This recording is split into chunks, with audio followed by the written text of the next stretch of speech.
Hola, soy Akiba Rubinstein. Considerado un campeón sin corona, pues su nivel ajedrecístico era digno de un campeón mundial, pero las circunstancias históricas y personales le impidieron disputar o ganar el título oficialmente.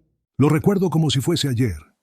En mi época, era el campeón del mundo el que elegía contra quién jugarse el título, además de las condiciones económicas y el formato de juego, por lo que nunca pude competir por el trono.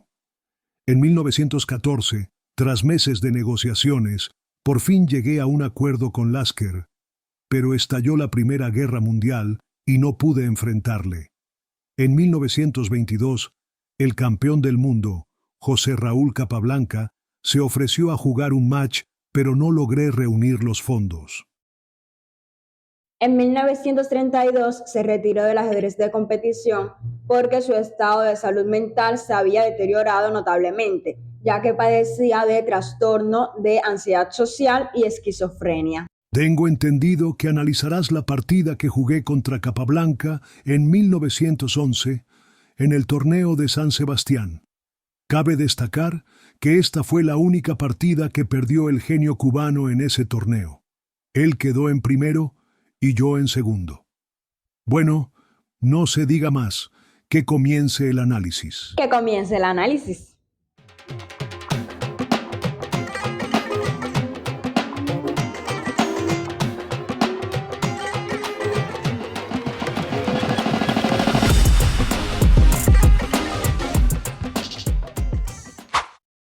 La partida comenzó con D4, D5, caballo F3, C5, C4, E6.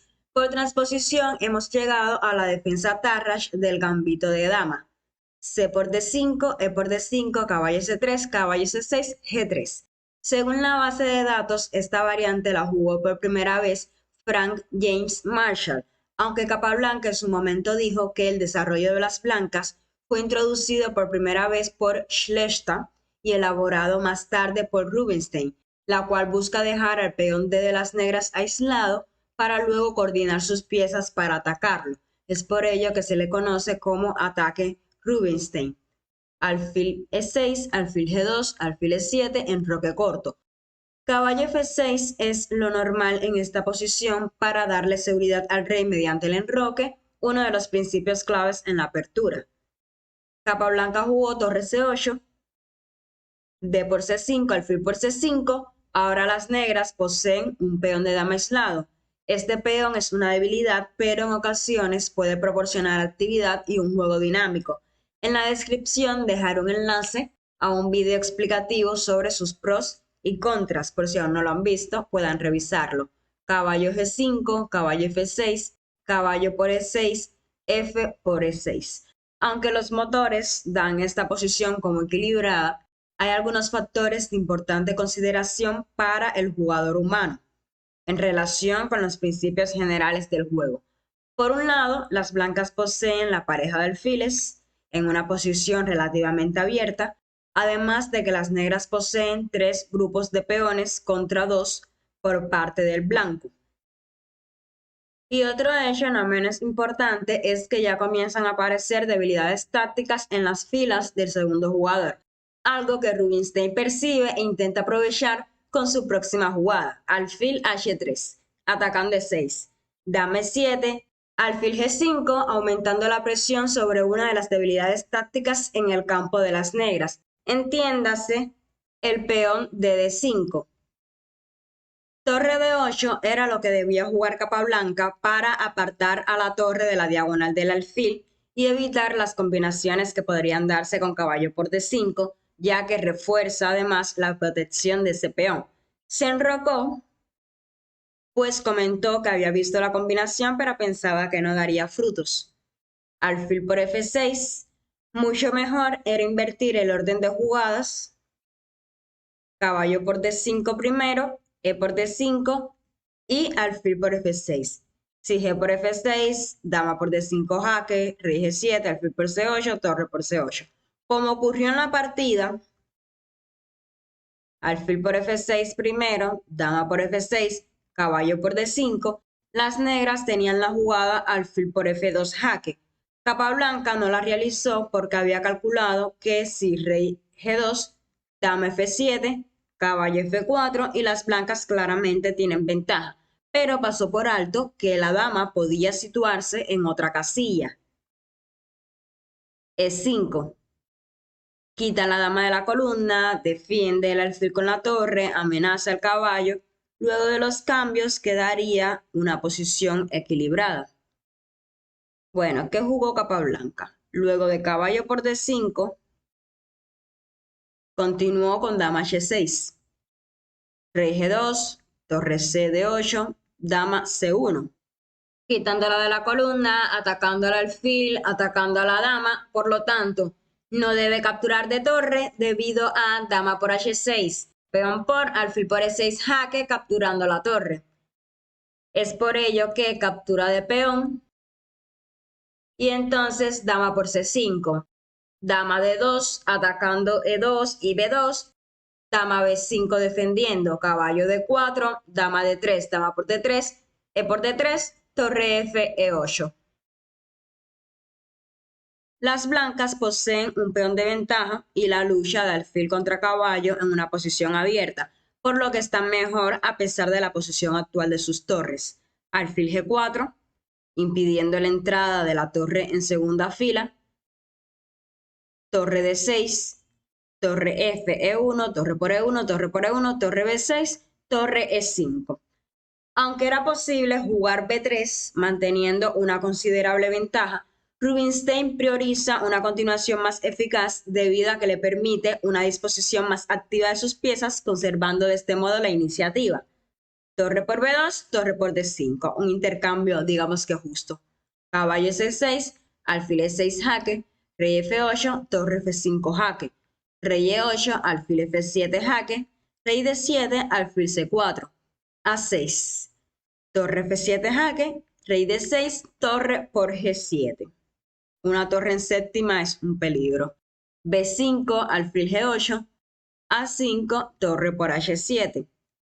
A4, H4, continúa la partida. B4, torre H6 jaque, rey C5, torre H5 jaque, rey B6. En este momento, aunque el hecho de poseer un equipo de piezas de largo alcance, me refiero a la torre y el alfil, que generalmente confieren ventaja cuando la lucha se produce en ambos flancos, es importante no perder de vista que, como hemos comentado en otros videos, que la iniciativa se alimenta de amenazas, preferiblemente aquellas que además de peligrosas y limitantes sean rápidas. En otras palabras, se pone de manifiesto la importancia de los tiempos en las secuencias de jugadas que se seleccionan. La jugada realizada por Rubinstein, alfil de 5, aunque aparentemente es agresiva, es una pérdida de tiempo, ya que permite al negro un efectivo contrajuego al apartarse las blancas de su objetivo principal, que es avanzar rápidamente al peón de H para que corone. Según esta consideración, era mucho más fuerte jugar torre F5, dándole vía libre a ese peón. Alfil de 5, B3. Con esta jugada, Capablanca deja pasar una excelente oportunidad de reducir notablemente la ventaja de las blancas con el sorprendente sacrificio torre por A2.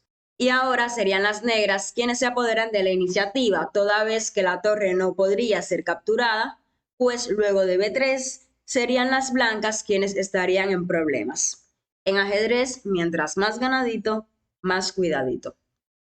Luego de torre por A2, la mejor jugada de las blancas es torre H8, B3, H5, torre A1 para continuar con B2, torre C8. De esta forma, el peón puede ir hacia la coronación sin límites.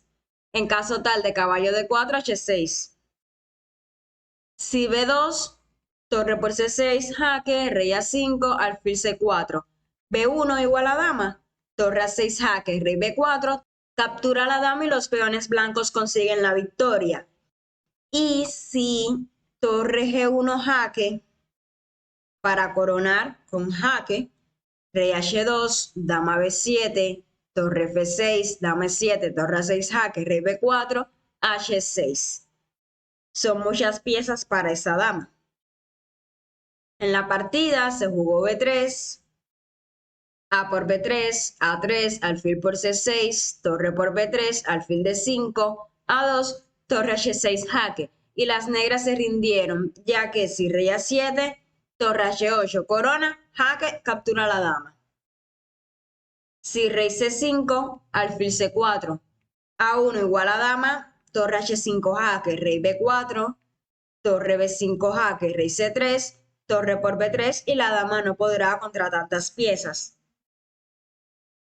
Si rey D4, alfil por B3, rey por D3, alfil D5 y es lo mismo, varias piezas luchando contra el rey y la dama. Su legado es trascendental, ya que muchas de sus innovaciones e ideas de aperturas aún se mantienen en la práctica, como son la variante Rubinstein en la defensa ninso-india, en la defensa francesa. Incluso muchos de sus finales se estudian en numerosos videos y libros.